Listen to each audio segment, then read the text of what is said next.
네, 안녕하십니까. 저는 전 국립한국복지대학교 특임교수 정인태입니다. 저는 대국민 호소문을 발표하기 위해서 이 자리에 섰습니다. 저는 대통령 선거를 저도 수도 없이 겪었지만 사실상 뭐 여당, 야당이 싸움만 하다가 계속 끝나고 국민들의 삶은 점점 피폐해지는 그런 삶을 저 또한 경험을 했습니다. 뭐 좌파다, 우파다 나누고 싸우고, 진보다, 보수다 나누고 싸우고, 뭐 국민들의 삶엔 관심이 있는지 저는 의심을 안 할 수가 없었습니다. 동학 농민 운동을 보시면은 관료들의 탐관오리들의 각종 수탈과 비리 때문에 농민들이 들고 일어나게 됩니다. 녹두장군 우리가 전봉준을 기억하게 될 겁니다. 그래서 이 전봉준은 농민들과 함께 탐관오리들을 몰아내고 정말 새로운 그러한 깨끗한 세상을 열고 싶었던 것입니다. 요즘에 LH공사의 각종 그러한 관료들의 비리들, 또 관피아, 또 정피아, 어제 판사, 어제 검사가 오늘의 변호사가 돼서 그리고 전관, 현관, 유착 비리를 저지르고 있는 겁니다. 그것을 전관 예우라고 얘기했는데 합리화하는 발언입니다. 그거는 전관 예우가 어디 있습니까? 전관, 현관, 유착 비리죠. 네. 그래서 저는 이러한 시점에 정말 안타까움을 금할 수가 없습니다. 그리고 정치계는 끊임없는 정치 보복만 일삼고 있습니다. 계속 대통령들은 감옥에 가고 대통령들은 자살하고 뭐 이러한 것이 반복되는 것을 보면서 답답함을 금할 수가 없습니다. 그리고 이번에도 정책도 하나 제시하지 않은 그러한 윤석열 검사가 다시 또 뭐 대통령 지지율 1위다 이런 걸 보면서 제가 대국민 호소문을 발표하지 않을 수가 없다라는 생각을 했습니다. 대통령의 조건은 국가 운영 능력이 있는가라는 측면들, 그리고 정말 정책이 있는가라는 측면들이 중요합니다. 그리고 또 하나는 애민정신이 있는가라는 거예요. 애민정신. 그 애민정신이 있는가. 이러한 부분에 대한 검증도 없이 또 저는 어제 판사가 오늘의 변호사가 되고 어제 검사가 오늘의 변호사가 되고 전관, 현관, 유착 비리가 일어날 수 있는 근거를 제시하는 그것을 저는 반대해온 목소리를 내온 사람입니다. 그리고 또 저는 정치 검사, 정치 판사들의 출연을 막고자 했던 사람입니다. 왜냐하면은 어떻게 어제 판사, 어제 검사가 정치에 진출한다라면은 어떤 국민들은 정치 판사, 정치 검사한테 재판을 받아오고 기소를 당해오고 수사를 당해왔던 것입니다. 이건 있을 수가 없는 겁니다. 영국에서는 판사들은 절대 변호사를 개업하지 않는다 그래요. 법으로 금지되어 있다 그럽니다. 왜냐하면은 판사로서의 법과 양심을 지키고 싶다라는 거예요. 그 고귀한 정신. 검사로서, 국민의 검사로서 정말 고귀한 정신을 지키는 게 중요하지 않겠습니까? 그럼에도 불구하고 현재 윤석열이라는 사람이 다시 뭐 대통령 후보 지지 1위다 이걸 보면서 저는 참 답답했습니다.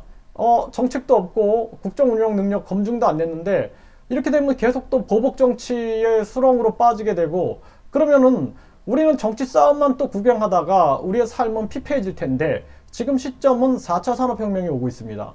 4차 산업혁명에 어떤 정책이 적합한지를 우리는 생각해야 됩니다. 저는 그러던 중에 저는 국립한국복지대학교 특임교수로 있을 때 제가 3.3 정책이라는 것을 접했습니다. 근데 3.3 정책을 보고 저는 깜짝 놀랐습니다. 어떻게 이렇게 애민정신이 있을 수가 있을까? 세종대왕의 애민정신, 그리고 어떻게 이렇게 과학적이고 천재적인 정책이 있을 수 있을까?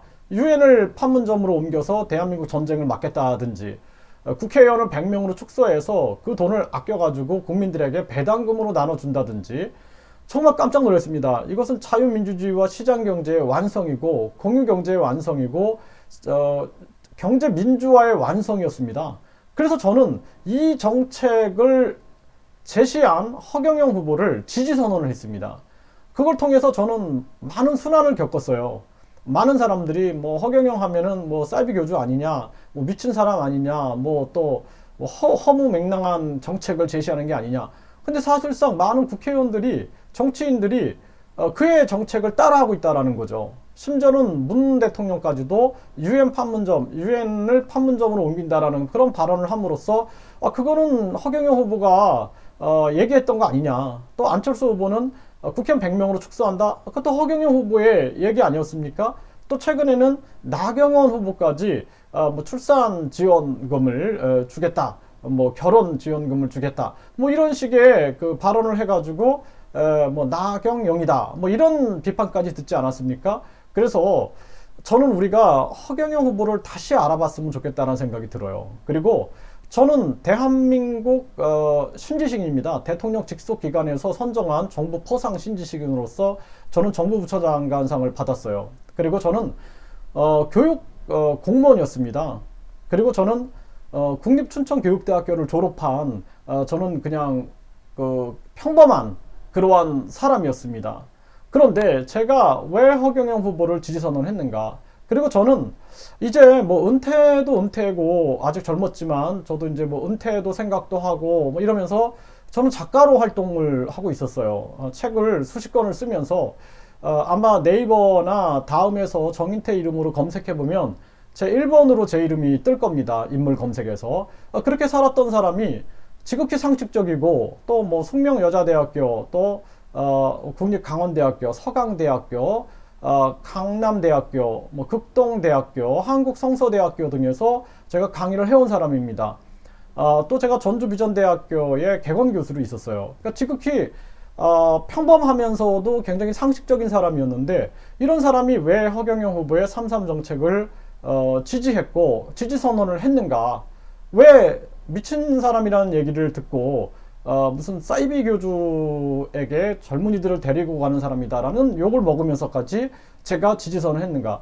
저는 허경영 후보를 한 번도 만나본 적이 없어요. 전화통화도 한번 해본 적이 없습니다. 그럼에도 허경영 후보의 정책에 저는 정말 그 과학성과 애민정신, 천재성에 감명을 받았고 이것으로 대한민국을 구할 수 있다는 확신이 들었기 때문에 허경영 후보에 대한 지지선언을 했던 것입니다. 대한민국 국민 여러분들, 지금 선관위는 지지율 5%가 되지 않으면 그러면은 대통령 뭐 여론조사에도 넣지 않는다고 합니다. 또 그 TV 토론에 초대하지 않는다고 합니다. 여론조사는 물론이죠. 그냥 여론조사는 아예 그냥 이름을 빼버리면 그만이고요. 이런 시점에서 저는 진짜로 동학농민운동을 생각하게 됐습니다. 왜 전봉준이 동학농민운동을 벌였는가 이런 생각을 저는 해보면서 정말 이제 이 탐관오리들, LH공사 그 직원들의 문제들, 또 장관들의 발언으로 인해서 국민들의 혈압이 오르고 있는데 정말 이 탐관오리들의 지금 이 약탈이 진짜 극에 달하고 있습니다. 심지어는 금품 비리가 가장 많은 기관이 국세청이라 그럽니다. 국세청. 그러니까 국민들이 세금 내는 게 싫은 거예요. 그 다음에 경찰청이라 그럽니다. 그러니까 국민들이 경찰 믿지 않는다라는 거죠. 그 다음 교육부래요. 저도 뭐 교육부 소속 공무원이었지만 정말 가슴이 아픕니다. 존경받아야 할 선생님들이 계신 교육부인데 그 교육부가 이렇게 비리가 많다라면은 어떻게 할 것인가라는 생각이 들어요. 그 다음에 검찰청이라 그래요. 정말 우리가 검찰 믿을 수 있습니까? 진짜 어제의 검사, 판사들이 오늘의 변호사가 돼서 돈 있는 사람은 변호사를 선임합니다. 그러면은 유전 무죄, 무전 유죄가 될 수 있어요. 왜냐하면 전관 변호사, 그러니까 검사 출신, 판사 출신 변호사를 선임을 해서 선임료가 통계적으로 3배가 많다 그래요. 또는 부르는 게 값이라 그럽니다. 어떤 전관 변호사는 재산을 100억대를 모았다 그래요. 그게 말이 됩니까? 그 왜 그렇게 될까요? 내가 죄가 있는데 돈을 많이 써서라도 무죄로 만들기 위해서 그렇게 쓰는 거 아닙니까? 그렇게 되면은 결국에는 돈 없는 서민들은 죄가 없어도 죄인이 될 수가 있어요. 변호사 선임해가지고 고소해가지고 우리는 죄가 없는데도 죄인이 될 수가 있고 죄가 있는 놈은 진짜로 죄가 없이 만들어버릴 수도 있다는 것입니다. 저도 그런 걸 많이 겪었어요. 저는 한 번도 뭐 정가도 없습니다. 저는 공무원 출신이고 정가도 없는데 그런 협박을 많이 받아봤어요. 뭐 자기들이 변호사를 선임해가지고 뭐 힘 있는 변호사겠죠. 그래가지고 감옥에 쳐넣을 수 있다. 깜짝 놀랐습니다. 이게 가능한 세상인가? 근데 사실 알아보니까 정말 가능한 세상이더라고요. 왜냐하면은 어제 판사, 어제 검사가 수십억 대, 수백억 대의 부정축제를 하면서 결국에는 자신이 검사 출신이다, 변호사 출신이다 하면서 정관현관 유착 비리 가능성을 내보이면서 광고를 해대고 있더라고요. 그래서 제가 그걸 보고 깜짝 놀랐습니다. 어떻게 저런 광고가 나올 수가 있을까? 그리고 실질적으로 잡히죠. 경찰에 또는 검찰에 잡혔는데 바퀴벌레 한 마리 잡힌 게 다 잡혔다고 생각하진 않습니다. 아직도 보이지 않는 데서 바퀴벌레들이 우글우글 거리고 있는 것이죠. 정말 이제 탐관 오리들의 진짜 약탈과 횡포에 견딜 수가 없습니다. 그래서 저는 대국민 호소문을 통해서 우리 국민들이 진짜 정책이 있는가, 그리고 편견을 넘어서서 허경영 후보의 한번 3.3 정책을 알아보십시오. 다음 그리고 네이버에서 또는 유튜브 정인태 신지식인 유튜브에서 보시면은 허경영 후보의 3.3 정책에 대해서 제가 많은 고민을 하고 올려놓은 영상들이 있습니다. 뭐 영상들은 부족하지만 한번 봐주십시오. 그러면은 왜 전 국립한국복지대학교 특임교수 정인태가, 왜 다작을 한 작가가 네이버 다음에서 인물사전에서 1위로 나오고 있는 정인태, 그리고 정말 교육공무원이었던 정인태가 또 대통령 직속기관에서 신지식인으로 선정한 정인태가, 왜 서강대 숙명여대 등에서 강의를 해온 정인태가, 그리고 왜 전주비전대학교 개건교수를 하고 또 국립한국복지대학교 특임교수를 한 정인태가 왜 지금 이러고 있는지를 아실 겁니다. 그리고 또 하나, 저는 진짜 대통령 자문헌법기관에서 2번 자문위원을 했습니다. 자문위 하면서 저는 경찰들과 정말 각 지역 의원들과 또는 국회의원들과 유착될 수 있는 가능성을 저는 많이 봤습니다. 저는 진짜 암행어사처럼 여기저기 다 봤습니다. 진짜 전에는 한나라당의 국민소통위원으로 제가 활동을 했고, 민주당에서는 제가 민주당 후보, 문재인 후보의 제가 특별위원회 부위원장으로 활동을 해봤습니다. 그러면서 암행어사처럼 저는 봤는데 정말 안타까웠어요. 그리고 저도 공무원이었고 제가 많은 공무원들과 상대해 보면서 왜 대한민국에 돈이 없는 게 아니라 도둑놈이 많은 것인지를 확실하게 알았습니다. 여러분들, 허경영의 3.3 정책을 한번 봐주시고요. 그리고 정인태를 한번 검색해 보십시오. 그러면은 저 지극히 정상적인 정인태가 왜 허경영의 3.3 정책과 허경영 후보를 대통령 지지 선언을 하고 있는지를 아시게 될 겁니다. 꼭 한번 확인해 주셨으면 좋겠습니다. 감사합니다.